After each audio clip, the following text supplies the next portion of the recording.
Banyak para ulama itu duduk merenung menangis. 50 tahun saya di dunia, belum pernah saya bersungguh-sungguh dengan Allah. 60 tahun saya di dunia, belum pernah saya bersungguh-sungguh dengan Allah.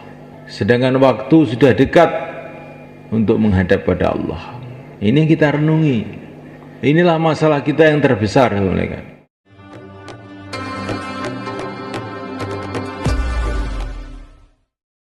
Innal hamdalillah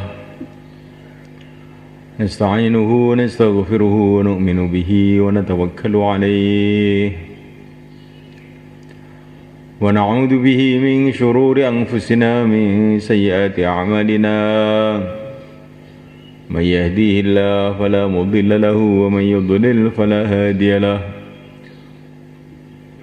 asyhadu an la ilaha illallah wahdahu la syarika lahu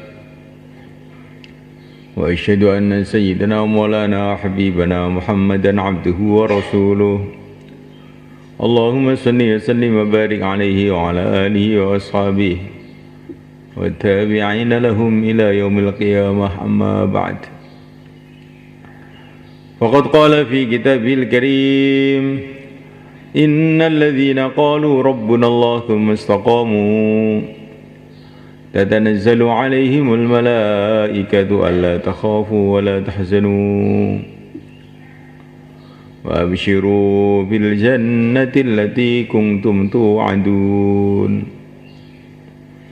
نحن أولياؤكم في الحياة الدنيا وفي الآخرة ولكم فيها ما تشتهي أنفسكم ولكم فيها ما تدعون نزلا من غفور رحيم ومن أحسن قولا ممن دعا إلى الله وعمل صالحا وقال إنني من المسلمين ولا تستوي الحسنة ولا السيئة ادفع بالتي هي أحسن فإذا الذي بينك وبينه عداوة كأنه ولي حميم وما يلقاها إلا الذين صبروا وما يلقاها إلا ذو حظ عظيم. Hadirin yang dimuliakan, usaha para nabi, para rasul alaihi wassalam dan pengikut-pengikutnya sampai hari kiamat untuk membawa manusia kepada kemuliaan dunia dan akhirat, kebaikan dunia dan akhirat adalah dimulai dengan perbaikan iman, pelurusan iman.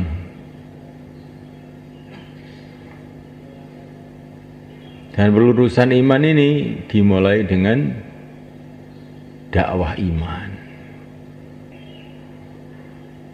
Kalau ada dakwah iman, sudah menjadi tertib Allah. Nanti Allah akan meluruskan iman orang-orang yang Allah kehendaki.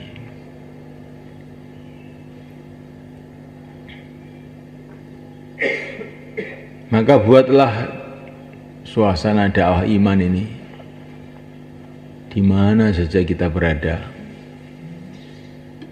di masjid, di rumah, di ladang, di pasar, di mana saja kita berada, sampai sakaratul maut, sebagaimana yang telah dicontohkan oleh Nabi kita, Nabi Agung Muhammad SAW. Di mana saja dakwah iman, di mana saja senantiasa kita membicarakan, mendengarkan, merenungi dan meresapi bahwa yang berkuasa itu hanya Allah.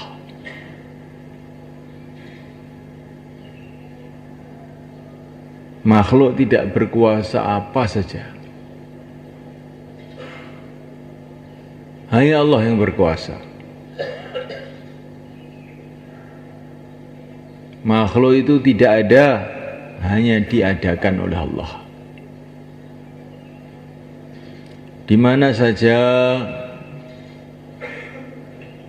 senantiasa kita bicarakan, kita dengarkan, kita renungi, kita resapi dalam hati bahwasanya Allah itu senantiasa melihat kita, mendengar kita, bersama kita. Allah yang maha bijaksana, Allah yang maha kasih sayang kepada orang-orang yang beriman.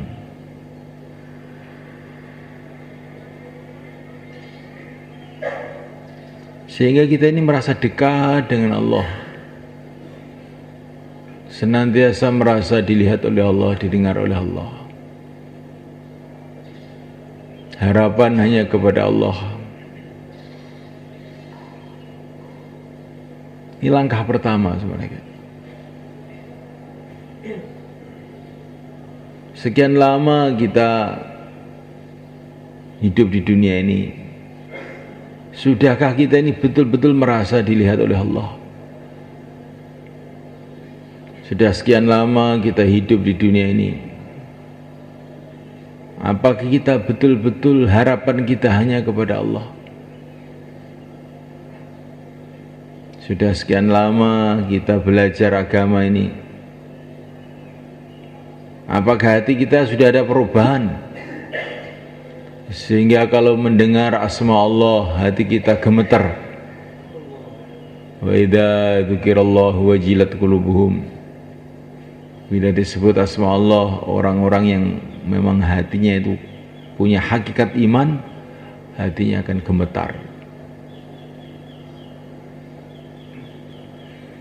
Sudah sekian lama kita hidup di dunia ini, apakah kita ini sudah pernah bersungguh-sungguh berhubungan kepada Allah?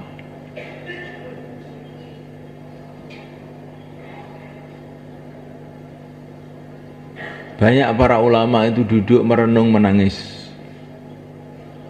50 tahun saya di dunia, belum pernah saya bersungguh-sungguh dengan Allah. 60 tahun saya di dunia, belum pernah saya bersungguh-sungguh dengan Allah. Sedangkan waktu sudah dekat untuk menghadap pada Allah. Ini kita renungi. Inilah masalah kita yang terbesar sebenarnya.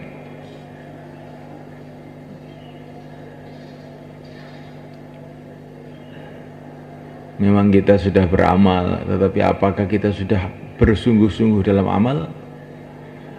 Memang kita sudah sholat, pernahkah kita ini bersungguh-sungguh dalam sholat? Memang kita sudah zikir, pernahkah kita ini bersungguh-sungguh dalam zikir? Allah tidak menyuruh kita beribadah saja, tapi menyuruh kita ini bersungguh-sungguh dalam ibadah, jungkung ibadah, konsentrasi ibadah, watabattal ilaihi tabdila. Wahai Muhammad, konsentrasilah ibadah, jungkung ibadah dengan sesungguh-sungguhnya. Allah SWT tidak menyuruh kita hanya dakwah, tapi menyuruh kita bersungguh-sungguh dalam dakwah. Wajahidu fillahi haqqa jihadih, berjuanglah di jalan Allah dengan sebenar-benarnya berjuang.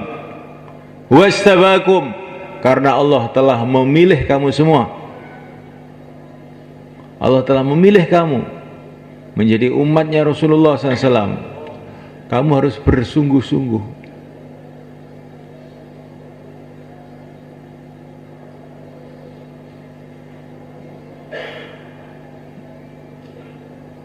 Kita semulaikan Allah Ta'ala bukan hanya diperintah untuk beragama, tapi beragama yang sungguh-sungguh.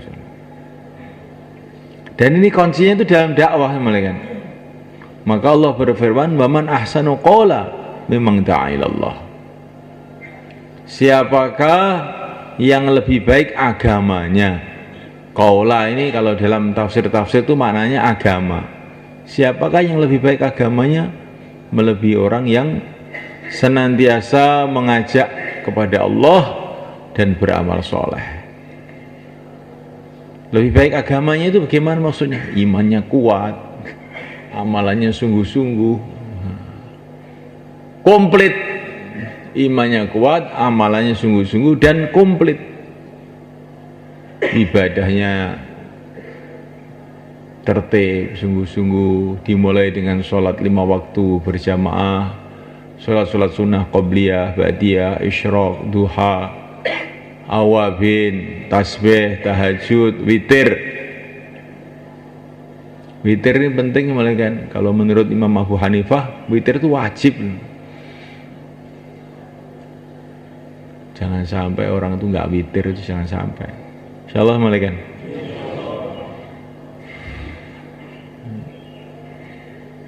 Jadi ibadah kita ini harus kita upaini betul. Sejarahnya orang-orang dakwah yang makbul ibadahnya juga kuat. Siapakah mereka? Para sahabat diceritakan dalam Quran. Mereka malam sedikit tidur, maka ibadah kita harus kita kuatkan. Tunaikan hak dakwah juga tunaikan hak ibadah.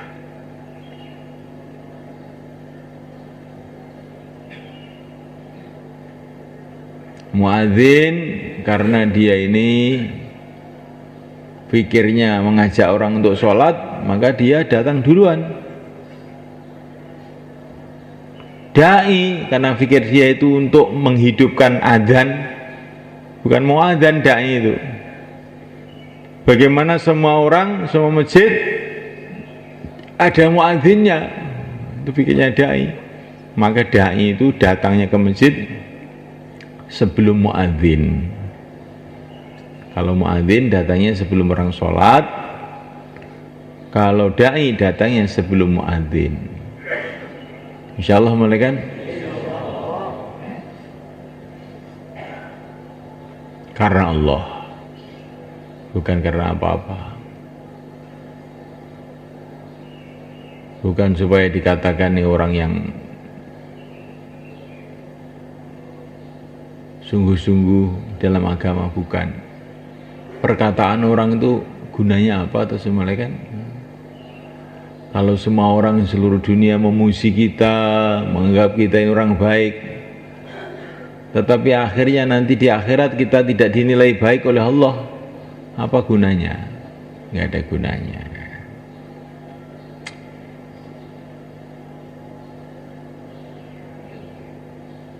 Berbeda antara masyhur dengan makbul. Mungkin kita ini sebagian tempat itu sudah masyhur, masyhur orang masjid, masyhur orang dakwah. Tapi apakah sudah makbul, diterima oleh Allah atau belum? Nggak ada yang tahu selain Allah. Nah kita usaha lagi dan usaha lagi dengan penuh takut dan harap kepada Allah Subhanahu wa taala, khaufan wa tama'a. Orang beriman itu sikapnya itu khaufan wa tama'a, senantiasa takut, senantiasa berharap kepada Allah Subhanahu wa taala. Kalau melihat dirinya begitu banyak kesalahannya, begitu banyak dosanya, begitu banyak kekurangannya, maka takut, apa ya pantas saya ini diterima.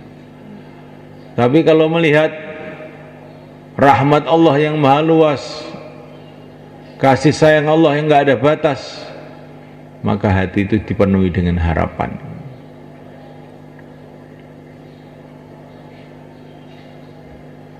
Walaupun kita ini bagaimanapun juga, tapi terus berharap kepada Allah SWT. Jadi semulaikan memahsanu qawla, tidak ada yang lebih baik agamanya melebihi orang yang senantiasa dakwah. Di dakwah itu kayak biji mangga, kan? Biji mangga, pelok. Gitu.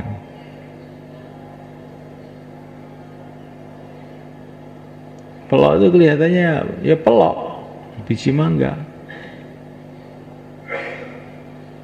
Tapi nanti kalau ditanam dan dipelihara, keluarlah akar-akar, keluarlah pohon, keluarlah daun, keluarlah bunganya, keluarlah buahnya yang manis. Nanti buahnya bisa ditanam lagi, sehingga satu pohon jadi 2 pohon. Tanam lagi 3 pohon, 4 pohon, 5 pohon, 1000 pohon. Akhirnya bisa untuk haji, bisa untuk beli rumah, bisa untuk bangun masjid. Nah. Begitu juga dakwah itu semuanya kan. Kalau kita ini istiqomah, satu orang itu istiqomah tapi semuanya kan, dengan ikhlas, dengan akhlak yang baik, nanti sudah 2 orang, 3 orang. Tahu-tahu keluar polisinya, keluar Pak Lurahnya, tahu-tahu ada kiainya, ada santrinya, ada pegawai negerinya, ada jinnya keluar juga. Ya.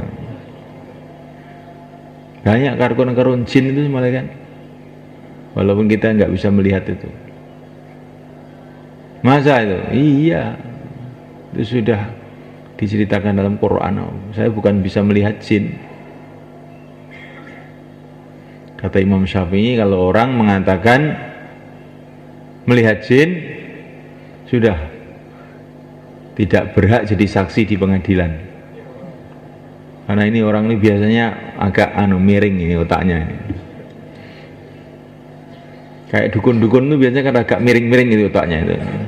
Gak biasa diajak bicara itu ini ngawur. Jangan kamu bilang tahu jin ya. Nanti kalau yang dengar itu orang yang pernah ngaji, oh ini agak miring orang ini gitu. Bukan dianggap hebat, malah dianggap miring. Nah, repot malah kita nanti.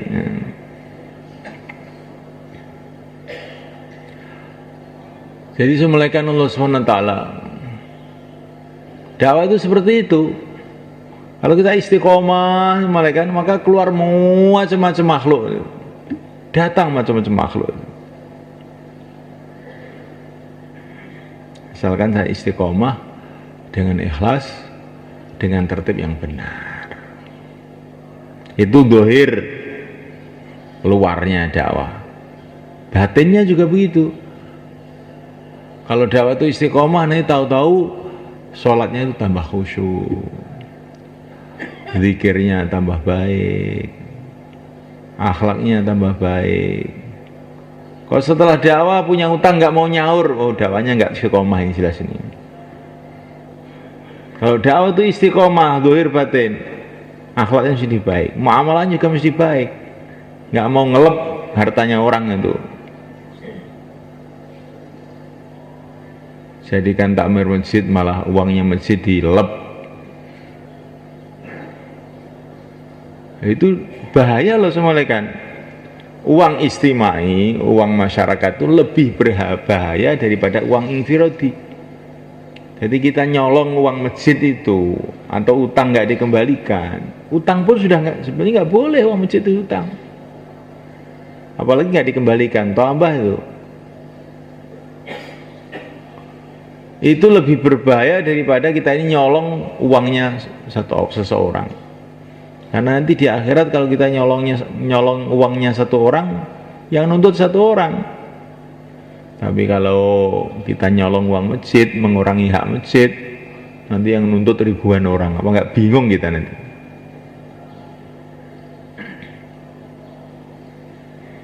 Kenapa saya mengatakan begini ini? Karena orang itu sudah sunatullah, kalau dakwah terus, amal agama terus, lama-lama dipercaya orang. Dititipi uang, begitu itu. Sudah sunatullah begitu itu. Dakwah ini pertama kali nggak digubris, lama-lama dibenci, lama-lama dicintai. Orang dakwah itu begitu itu. Nah ketika dicintai itu, ada banyak orang mempercaya, banyak orang menawari mau dijadikan Pak Mudin. Kalau di kampung ada yang ditawari mau jadi DPR kalau agak tinggi sedikit ya. Mau ditawari jadi takmir masjid, ini kelihatannya kok orang soleh ini. uang masjid itu biar dia aja yang bawa. Maka orang yang menyayangi dirinya sendiri lebih baik jangan, gak usah. Orang-orang soft awal para sahabat itu adalah orang-orang ahli badar, orang yang paling tinggi imannya, paling tinggi amalnya. Tetapi oleh Sayyidina Umar itu orang ahli badar itu nggak dibagi jabatan. Justru orang-orang baru itu yang dikasih jabatan. Orang-orang yang top-top ini malah nggak dikasih jabatan. Maka ada orang tanya kepada Sayyidina Umar, itu orang-orang ahli badar itu nggak kamu kasih jabatan sama sekali, itu gimana? Mereka kan orang-orang baik. Maka Nabi mengatakan maka Sayyidina Umar mengatakan justru mereka itu orang-orang baik, maka saya jauhkan dari jabatan itu. Saya khawatir mereka nanti dikotori dengan dunia. Wong dakwah iki aja gelem nggo dhuwit wong. Nek nggawa dhuwit dhewe, aja gelem nggawa dhuwit wong. Insyaallah Bang nggih. Niki penting niki.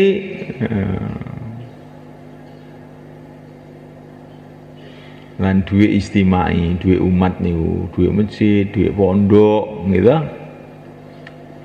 Dhuwit markas barang niku, dhuwit panas niku. Mergo nek ilang utawa kita pangan delep kuwi gak ene sing ngurus, tapi kok dadi urusan yang akhirat. Nah, maka Sayyidina Umar itu pernah waktu beliau jadi khalifah, pernah beliau ini kesulitan ekonomi yang sangat berat.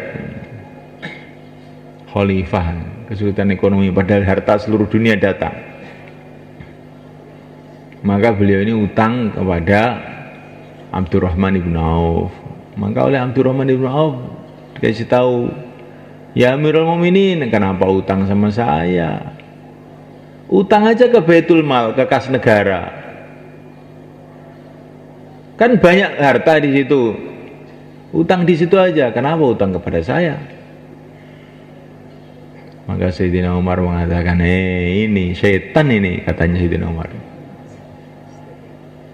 Saya memang sengaja utang pada kamu yang bakhil seperti ini.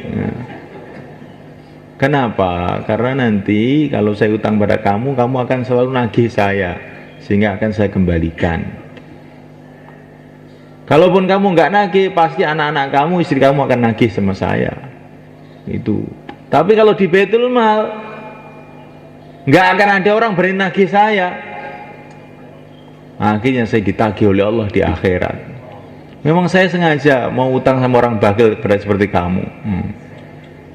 Padahal Abdurrahman ini bukan orang bakhil. Ya.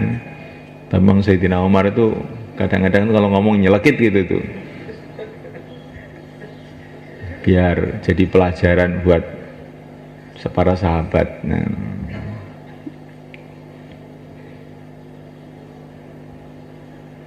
Jadi Assalamualaikum Allah SWT,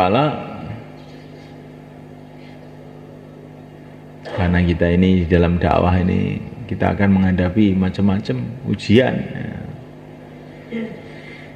Ujian pertama ya kita suruh keluar hidupan amal makomi, tapi ujian kedua ini kadang-kadang kita diuji oleh Allah kesulitan ekonomi. Padahal Allah itu kuasa untuk memudahkan rezeki kita, itu Allah kuasa. Kenapa Allah menyulitkan rezeki kita? Karena Allah ingin menguji kita. Yang kita tabah. Jangan karena kesulitan ekonomi kita jadi nipu, kita jadi mengurangi hak orang. Sabar. Makan seadanya, sambal korek, kerupuknya separuh saja. Kalau makan nggak bisa 3 kali ya 2 kali aja.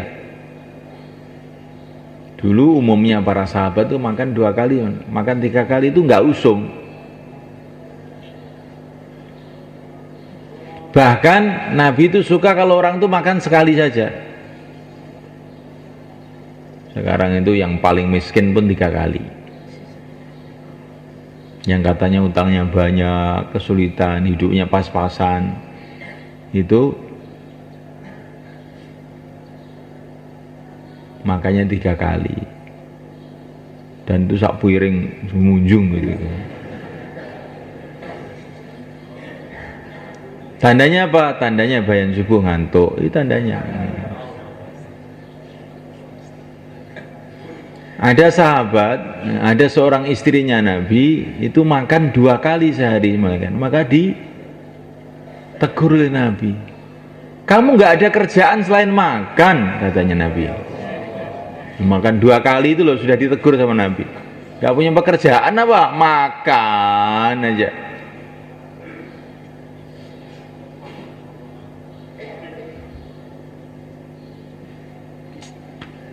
Nah, kita ini kalau pada zaman sahabat dianggap lucu gitu ini. Makan 3 kali, istiqomah. Ya. Nah, kita dianggap lucu.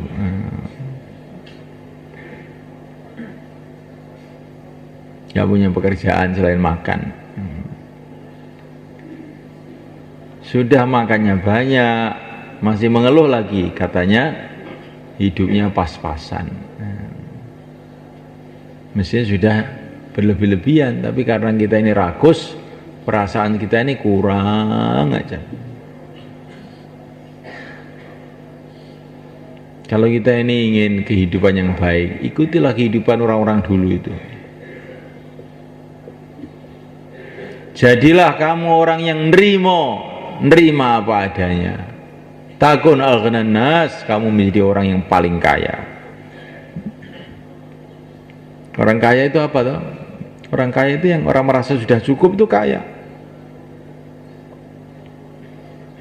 Kalau masih merasa kurang, itu belum kaya. Maka ada orang mau kasih hadiah kepada Syekh Junaid Al-Baghdadi. Maka Syekh Junaid bilang, kamu orang kaya apa orang miskin? Orang kaya. Oh iya, kalau kamu orang kaya, saya mau menerima. Tapi kalau kamu orang miskin, saya nggak menerima. Sekarang saya tanya, kamu masih ingin tambahan uang atau tidak? Masih. Oh, kamu itu orang miskin berarti. Lah kalau saya itu sudah tidak ingin tambahan, no. Masa orang miskin kasih orang kaya? Nggak usah, kamu pakai sendiri aja.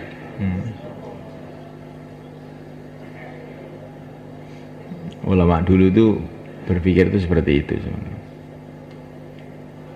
Ada satu ulama itu datang ke seorang raja. Ulama datang ke seorang raja. Pas rajanya ngantuk, jadi nggak dengar. Karena raja yang ngantuk ya, terus dibiarin aja ngantuk. Maka raja itu bilang, Tuan Raja, saya siap. Nah, Tuan Kiai, saya siap membantu apa saja. Mau perlu apa, saya siap bantu. Maka ulama tadi bilang, Allah Subhanahu wa ta'ala berfirman, katanya ulama tadi, qul mata'ud dunya qalil. Dunia ini semuanya, dunia, seluruh dunia itu Allah katakan sedikit. Harta dunia itu sedikit. Yang sedikit ini oleh Allah sudah dibagi-bagi banyak orang. Maka kamu itu bagiannya lebih sedikit lagi, Tuan Raja. Dunia ini sedikit, dibagi banyak orang, kamu dapat bagian apa? Sedikit dari yang sedikit. Nah, kamu itu bagiannya sudah sedikit dari yang sedikit, kok kamu mau kasihkan saya? Sudah, kamu pakai sendiri aja. Siapa ulama yang bisa berbicara begitu di depan pejabat-pejabat. Ulama bawa proposal, ini saya mau bangun masjid, nah, mau bangun pesantren.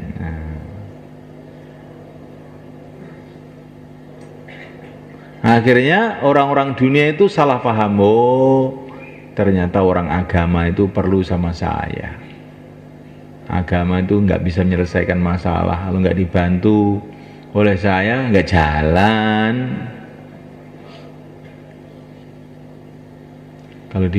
Kalau saya bantu jalan, kalau nggak saya bantu tidak jalan. Akhirnya orang dunia itu tambah jauh dari agama.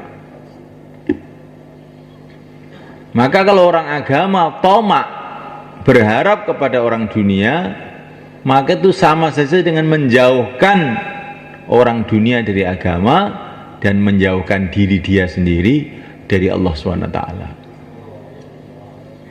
Orang itu kalau berharap pada makhluk itu ditambah jauh dari Allah.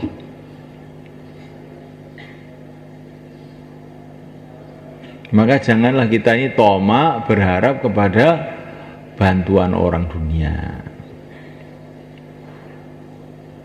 Kalau minta, mintalah kepada Allah, mohonlah kepada Allah, nangis kepada Allah. Man lazimal istighfar ja'alallahu lahu min kulli hammin faraja. Barang siapa yang terus-terusan istighfar, Allah akan menghilangkan kesusahannya. Barang siapa membaca surat Waqiah, maka Allah akan hilangkan rasa kefakirannya itu.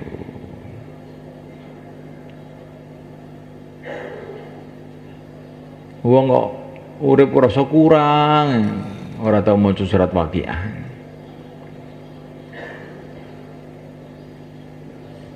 Baca insyaallah ya, malam insyaallah ya. Ini ekonomi kita ini. Ekonominya ekonomi ghaib. Supaya hati itu tidak tomak kepada makhluk, tidak tomak ke sana, tidak tomak ke sini. Tidak berharap ke sana, tidak berharap ke sini. Rizki kita ini sudah ditulis oleh Allah. Untuk apa tomak? Untuk apa kita ini minta tambahan? Rizki sudah ditulis oleh Allah. Tapi masalah kita ini bukan masalah itu sebetulnya. Ini loh, masalah hati. Ingin ini, ingin itu loh masalahnya di situ itu. Maka surat Waqiah itu untuk menghilangkan ini. Rasa kemiskinan, rasa kefakiran, rasa tidak cukup, sehingga kita ini akan menjadi seperti yang dikatakan Sunan Kalijogo, sugih tanpa bondo. Kok sugih tanpa bondo piye? Desun ya nih, sakit mboten? Lah banyak ora butuh. Ini sugih tanpa bondo ki karo Allah didadekne ati gak pengen. Ene monggo mobil, alah aku ora pengen aku. Ene wong mangan sate aku gak pengen, aku seneng tewel aku. Ene ngomahe apik, aku gak seneng omah ngono kuwi. Aku seneng omah pring anyep. Sini sugih tanpa bondo. Nek sugih nganggo bondo niku lim suliyong mak niku. Wong kafir, raja Firaun, Qarun, Haman niku sugih nganggo bondo. Nek wong iman iki iso sugih tanpa bondo. Lho.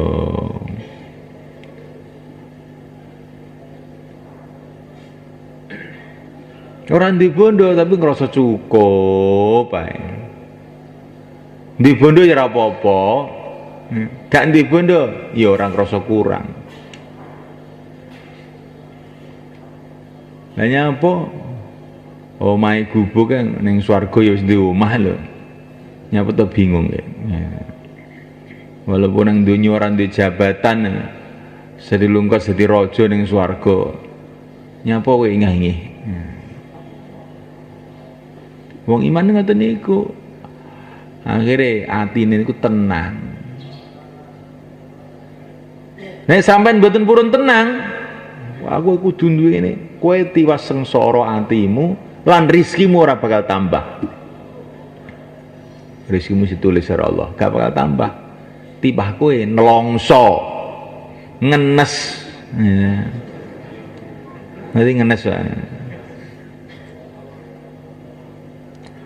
Tapi nek wong ndek keyakinan rezeki ditulis karo Allah. Omahku swarga. Duduk nang kene iki. Urip sak eneng-eneng ngene wis ayem mawon, tenang mawon. Baturmu bodho tuku mobil kowe kok gledekan loro itu Kang. Malah penak ngene iki. Iso mlebu teko ndi-ndi. Lah baturmu wis gledekan loro kok kowe mancal, ya malah sehat. Kancamu udah mancal kok melaku, ya iki si paling apik ya melaku iki, olahraga terus. Jadi wong niku urip niku diguyu mawon, mboten usah susah, mboten usah susah. Tapi nek amalan kurang kuwi lho susah. Nek duit kurang gak apa-apa. Wong niku urip kaya Kanjeng Nabi ngono lho, Pak. Mantuk teng dalem, tanggal teng istrine, ning sarapan kudu nonton. Ya tak poso nek no. Nah, penak. Penak mawon mboten usah repot-repot. Kanjeng Nabi badhe dahar. Mboten dalem mboten ten lawuh blas. Lawuhe namung cokak sing kuwecut niku. Oh, cokak apik, ni'mal idam. Cokak iki sak apik-apike lawuh dawuh Kanjeng Nabi. Lang kuwecute kaya ana sak apik-apike lawuh. Nah, nggih. Wong nek wis karo Allah diparingi ridho, wis lawuh apa enak. Tapi nek diparingi gak nrimo, wis to. Gak ono sate ya, kotot ngene. Kayak sate jarine kotot. Kayak tewel. Wis. Pokoke ngomel akhire niku walhasil niku ngomel terus.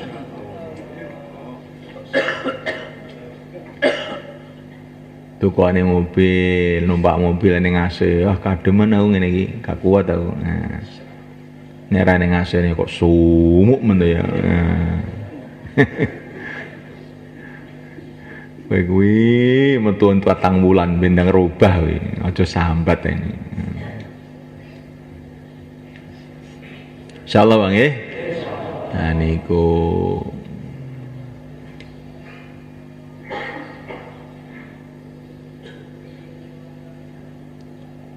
kita oleh Allah kan diuji macam-macam ujian.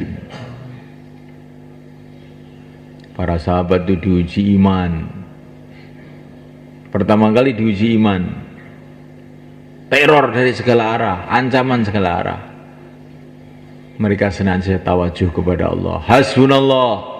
Akhirnya lulus. Sehingga teror-teror itu selesai satu persatu. Diuji ekonomi sampai kelaparan, nggak makan. 3 hari kadang-kadang nggak makan. Mereka lulus. Tidak goncang, istiqomah. Lalu selesai ujian, Allah datangkan rezeki yang mudah dari segala arah. Wa wajadaka 'ailan fa'aghna. Kamu dulu kesulitan, sekarang saya mudahkan itu.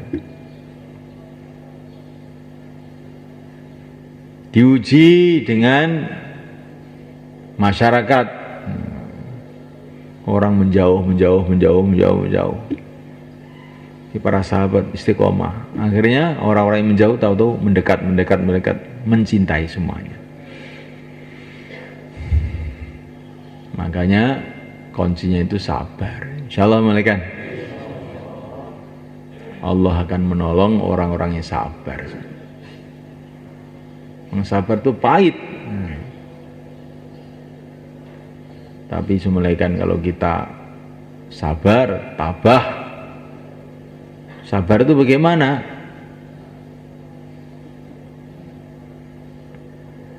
Dalam kondisi apapun tetap istiqomah, namanya sabar. Saya pernah dikasih cerita oleh Mbah Kiai Maksum waktu saya khususi tahun berapa, tahun 80-an. Kiai Maksum Kerapiak almarhum, senang beliau dengan dakwah. Beliau ini cerita,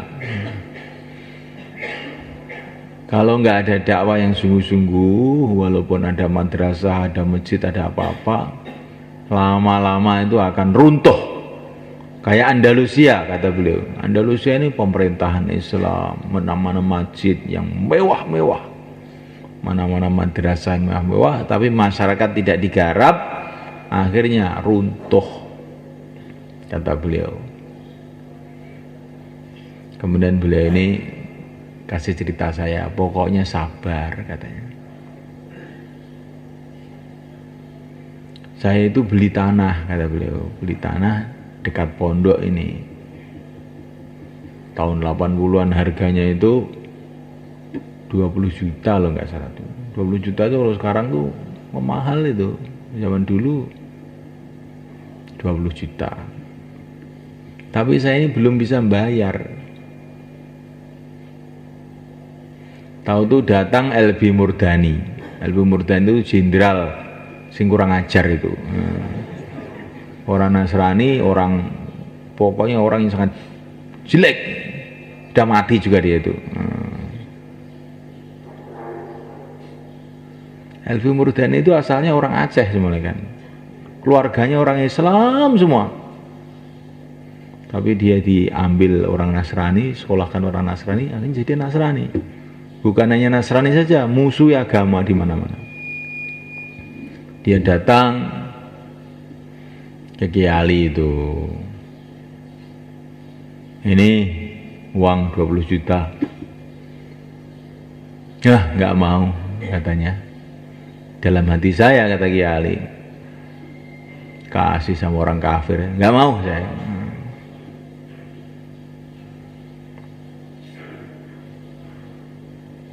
Loh, kiai mana-mana saya kasih mau loh kiai.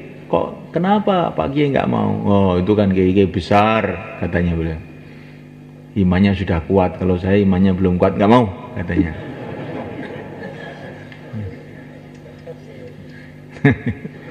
Masya Allah.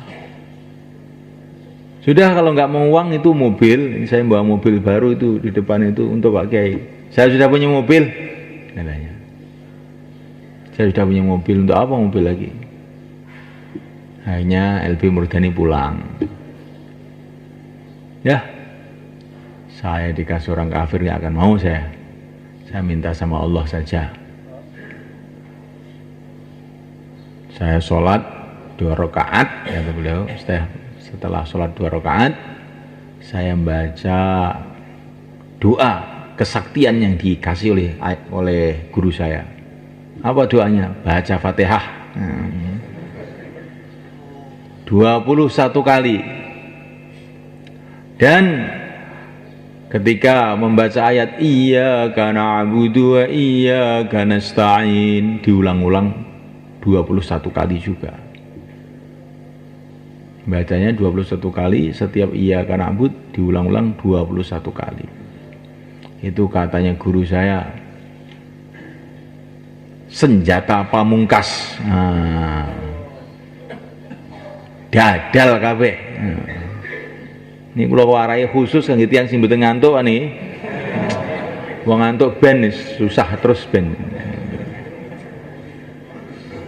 Diomongi ya.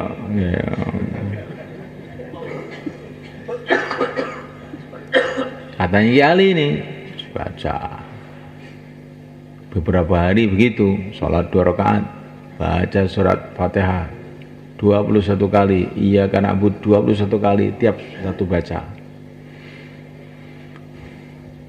Tiba-tiba beberapa hari kemudian ada pengusaha orang Yogyakarta sana, pengusaha muslim, yang orangnya orang baik, sudah meninggal juga ini orangnya ini, namanya Mujib Thohir, sudah meninggal juga. Maka habis sholat itu datang, Yai katanya mau beli tanah Yai. Iya. Sudah dibayar belum? Belum. Ini saya apa itu nyumbang sedikit Yai. Iya. Taruh situ katanya. Perasaan kiai itu ya paling berapa ribu namanya. Biasanya santri itu nggak akan nyumbang banyak, itu nggak ada gitu. Biasanya nyumbang itu kletek gitu. Santri. Tapi ikhlas. Nah. Ya taruh di situ aja, masih ditinggal sholat. Taruh situ aja. Taruh di mana? Taruh di meja situ loh. Saya masih sholat ini. Nah. Ternyata yang ditaruh itu bukan amplop, yang taruh itu koper. Nah. Maka kiai habis sholat kok Mujab ini kok ninggal koper ini. Nah. Dibuka pas 20 juta. Nah. Untuk beli tanah. Itu cerita kiai loh, tadi nggak usah terus kamu nanti saya baca itu 20 juta. Allah akan menolong tuh, caranya tuh banyak. Allah menolong itu, Allah tuh menolong caranya banyak. Itu tahun 80 saya khususi ke sana, Mak Kiai itu bilang, pokoknya sabar mawon Gus, dari ini. Pondok mengira ditulung oleh Gusti Allah. Nah, sabar sing kadang-kadang nafsu kita niku mboten ngoten niku. Wah, ini mumpung neng wong wae walaupun untuk haram-haram sithik gak apa-apa. Ngoten niku. Nafsu kita kadang ngoten niku. Engko tak tolak nang terus gane sing wae. Waduh. Tambah repot rugi ya. Nah, niki setan niki gitu. Rizkimu ditulis. Nek kowe iki sabar, engko sing teko iki halal. Tapi nek kowe gak sabar, sing teko mungkin kadang halal, kadang haram, kadang syubhat.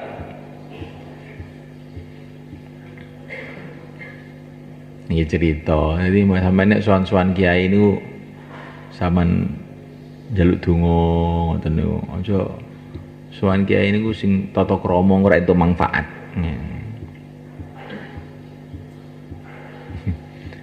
Beberapa tahun yang lalu saya khususi ke satu kiai di Kediri sana.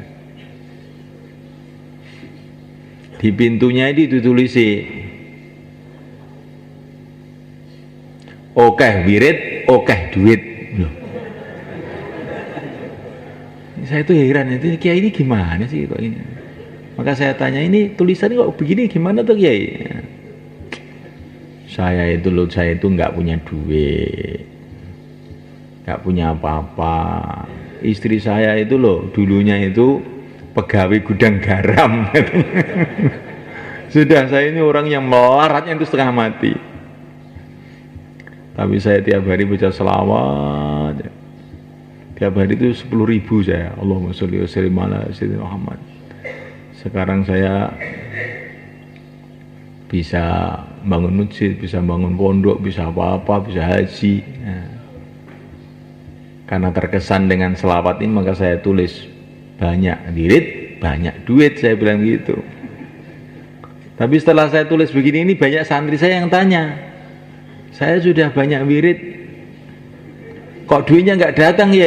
Nah, sudah berapa hari kamu wirid? Sudah 1 tahun kurang, 10 tahun katanya. Kata Kiai itu banyak orang-orang nyolong kayu itu bilang sama saya, doakan Kiai, saya mau nyolong kayu. Nanti kalau selamat sebagian untuk masjid Kiai ya.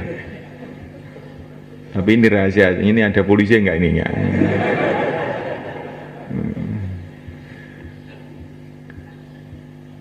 Saya bacakan selawat aja. Itu nyolong kayu itu nggak ketahuan katanya. Masya Allah. Lah ini kalau jamaah keluar itu dibacakan oleh Pak Kiai itu selawat begitu itu selamat semua, itu banyak taskilan nanti saya bilang gitu.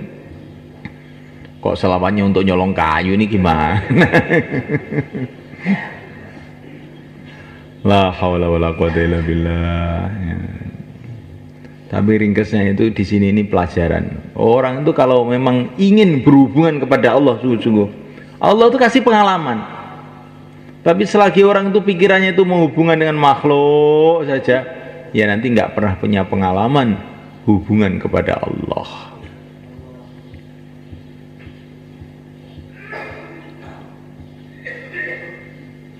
Insyaallah malaikat.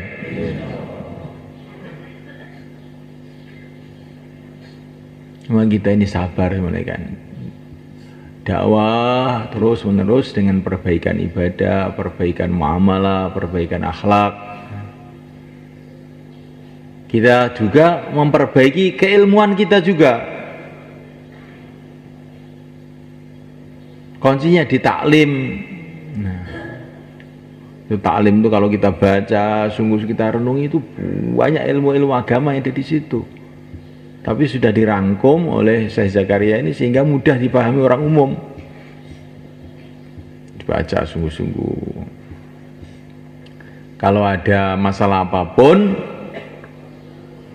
tanya sama ulama-ulama. Ini halal apa haram? Saya itu dagang begini ini halal apa haram? Riba atau bukan? Saya kawin seperti ini nih benar apa tidak? Nah, saya bertani seperti ini pupuknya utang bank itu ya benar atau tidak? Kita harus rujuk malaikat. Sebagaimana kalau kita sakit itu rujuk, pergi ke dokter, obatnya apa? Begitu juga kita ini dalam kehidupan kita ini harus dekat dengan para ulama untuk supaya tahu ini halal apa haram, boleh atau tidak. Harus malaikat.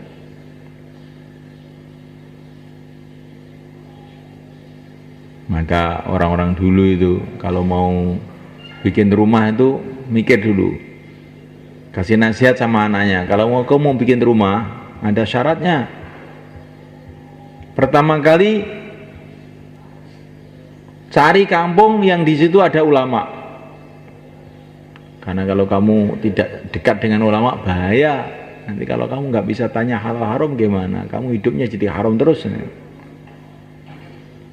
Kedua kali cari kampung yang dekat dokter supaya kalau kamu sakit mudah cari obat. Yang ketiga kali cari kampung yang mudah air. Karena kalau kampung itu susah air itu repot. Nomor tiga, cari kampung yang dekat pasar. Kalau belanja mudah, nggak habis umur kamu untuk belanja. Tapi itu orang-orang dulu tuh yang pertama itu. Kalau orang dakwah ditambah kelima. Yang kelima, kampung yang sekitaran situ sudah ada orang-orang yang amal agama. Jadi kamu punya teman amal agama. Maka jangan beli apa itu rumah di Perumnas, itu biasanya demit tok itu, tetangganya nggak ada yang kenal, nggak ada sholat, nggak ada apa, biasanya loh ini tidak, bukan semua lah biasanya, apalagi di daerah-daerah Jakarta sana, kota-kota yang di Perumnas biasanya bangsa orang-orang nggak sholat itu biasanya. Nah itu kalau kita nggak kuat. Jadi kalau di India, di Bombay itu lihat itu ajib itu bagus cuma kita tiru. Kalau orang-orang dakwah itu beli rumah di Perumnas itu bareng-bareng 10 orang gitu, sehingga langsung bisa hidupkan makomi di situ. Orang-orang India, orang Pakistan, orang Posto khususnya itu kalau bikin rumah itu kelompok-kelompok itu, satu keluarga itu umpamanya ayahnya, anaknya, cucunya itu bikin kayak kampung kecil gitu. Nanti kerjasama di situ. Sehingga kalau mereka keluar tuh nggak sulit ngomong sama saudara-saudaranya, saya mau keluar, dijaga anak saya, bisa. Ekonominya juga begitu, mereka tuh kerjasama. Orang-orang Posto, orang Pakistan tuh pada bikin toko di Malaysia, di mana-mana itu, di Brunei. Gantian. Yang nunggu saya nanti ganti kamu ya, gantian. Karena mereka rumahnya dekat-dekat itu, orang Pakistan. Nah itu para sahabat dulu di Madinah itu begitu itu. Mereka itu satu keluarga bikin rumah itu satu kelompok gitu. Sehingga mereka mudah untuk kerjasama. Ini bukan harus begitu, tapi ini saya kasih contoh orang-orang dulu tuh kayak begitu, sehingga mudah kerjasama. Ketika kerjasama, akhirnya mudah amal agama. Assalamualaikum. Masya Allah, assalamualaikum. Yang penting kita tidak tahu masih berapa hari lagi kita di dunia ini. Maka kita niatkan dari masjid kita ini kita menata amal kita lagi. Dimulai daripada dakwah kita. Kalau dakwah kita ini tertata, insya Allah amalan-amalan yang lain akan mudah tertata. Karena ini kuncinya. Maka kita kumpul halakohnya masing-masing.